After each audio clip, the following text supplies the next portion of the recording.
Chapter number 3 और exercise का एक और क्वेश्चन है हमारे पास। Give the trend of ionization energy in period में आयनाइजेशन एनर्जी का ट्रेंड लिखें कि आया कि आयनाइजेशन एनर्जी बढ़ती है या कम होती है। तो आयनाइजेशन एनर्जी है क्या? देखिए, फर्ज करें मेरे पास है एक एटम, इसके पहले शेल में 2 इलेक्ट्रॉन, दूसरे शेल में 1 इलेक्ट्रॉन है। अब मैंने इस इलेक्ट्रॉन को यहां से निकालना है क्योंकि इसको न्यूक्लियस अट्रैक्ट कर रहा है। फोर्स ऑफ अट्रैक्शन है न्यूक्लियस और आउटर मोस्ट इलेक्ट्रॉन के दरमियान। तो मुझे इसको निकालने के लिए यहां एनर्जी देनी पड़ेगी against the nuclear force of attraction. Nuclear force of attraction के खिलाफ मुझे एनर्जी दे के इस इलेक्ट्रॉन को यहां से निकालना है। तो इसी एनर्जी को हम कहते हैं आयोनाइजेशन एनर्जी, कि जिसके जरिए से हम किसी भी एटम के वैलेंस शेल में से इलेक्ट्रॉन रिमूव करते हैं। अब वो कहता है ट्रेंड बताएं एक पीरियड में आयोनाइजेशन एनर्जी का ट्रेंड ये है कि आयोनाइजेशन एनर्जी इंक्रीज करती है। वजह क्या है? वजह यह है कि देखें, जब भी हम एक पीरियड में जाते हैं शेल्स की तादाद चेंज नहीं होती। जैसे मेरे पास है, मैं अगर दूसरे पीरियड की बात करूं, lithium atomic number 3, beryllium 4, boron 5, carbon 6, nitrogen 7, oxygen 8 और फ्लोरीन 9, नियॉन 10। अब अगर आप देखें तो यहां पे शेल्स की तादाद सेम रहेगी। कैसे? देखें, एटॉमिक नंबर 3 है, पहले शेल में 2 इलेक्ट्रॉन, दूसरे में 1 इलेक्ट्रॉन, तो 2 शेल आ गए हमारे पास, इसके 2 शेल हैं। अब बेरिलियम की बात करें तो पहले शेल में 2 और दूसरे में 2 इलेक्ट्रॉन, इसके भी कितने शेल हो गए? एक शेल ये, एक शेल ये, तो इसके भी टोटल 2 शेल है। और अगर हम बोरान की बात करें तो पहले शेल में 2 और दूसरे में 3 इलेक्ट्रॉन है, तो इसके भी टोटल 2 शेल हो गए। अच्छा जी, इसी तरह से कार्बन की बात करें तो पहले शेल में 2, दूसरे में 4 इलेक्ट्रॉन है, तो इसके भी टोटल 2 शेल। अगर हम नाइट्रोजन की बात करें तो पहले शेल में 2, दूसरे में 5 इलेक्ट्रॉन, इसके भी टोटल 2 शेल। देखिए, एक ये और एक ये।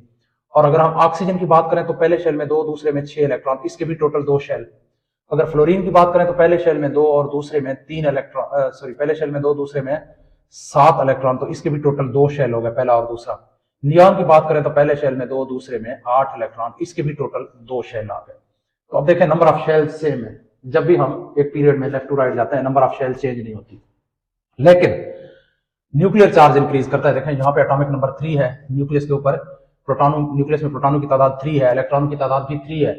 और यहाँ पे 4, 5, 6, 7, 8, 9, 10, इससे ये लगता है कि हमारा न्यूक्लियर चार्ज तो इंक्रीज कर रहा है, लेकिन शेल्स की तादाद सेम है। अब शेल्स की तादाद सेम हो, न्यूक्लियस का पावर बढ़ रहा हो, तो न्यूक्लियस ज्यादा से ज्यादा इलेक्ट्रॉनों को अपनी तरफ अट्रैक्ट करेगा, और फिर वैलेंस शेल इलेक्ट्रॉन को निकालना हमारे लिए मुश्किल होता जाएगा, क्योंकि जितना ज्यादा न्यूक्लियस पावरफुल होगा, इलेक्ट्रॉन को वहां से रिमूव करना उतना ही मुश्किल होता जाएगा। इसलिए कि जब भी हम पीरियोडिक टेबल में लेफ्ट टू राइट जाते हैं तो ट्रेंड यही है कि एक पीरियड में आयोनाइजेशन एनर्जी इंक्रीज करती है। तो हम कहेंगे ionisation energy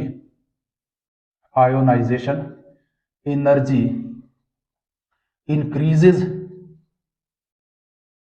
along a period में इंक्रीज करेगा। क्यों? बिकॉज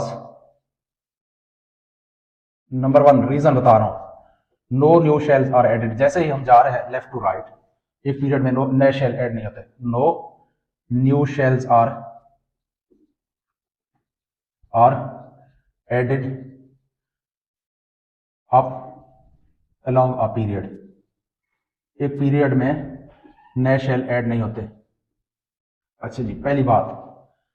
दूसरी रीजन, जबकि हमारे पास जो इफेक्टिव न्यूक्लियर चार्ज है वो क्या करता जाएगा? वो इंक्रीज होता जाएगा। Effective nuclear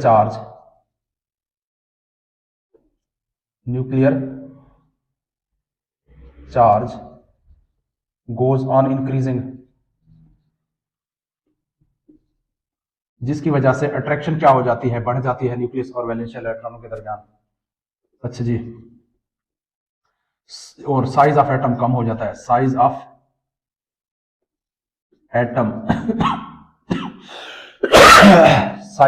atom decreases.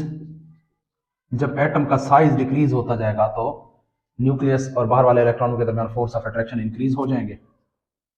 Force of attraction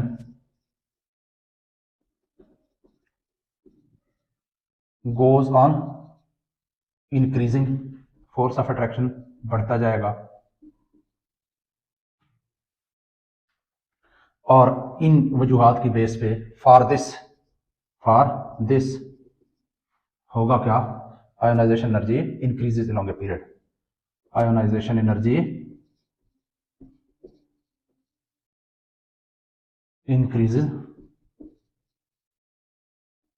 along a period. यही वजह है कि पीरियड में आयोनाइजेशन एनर्जी इंक्रीज करती है।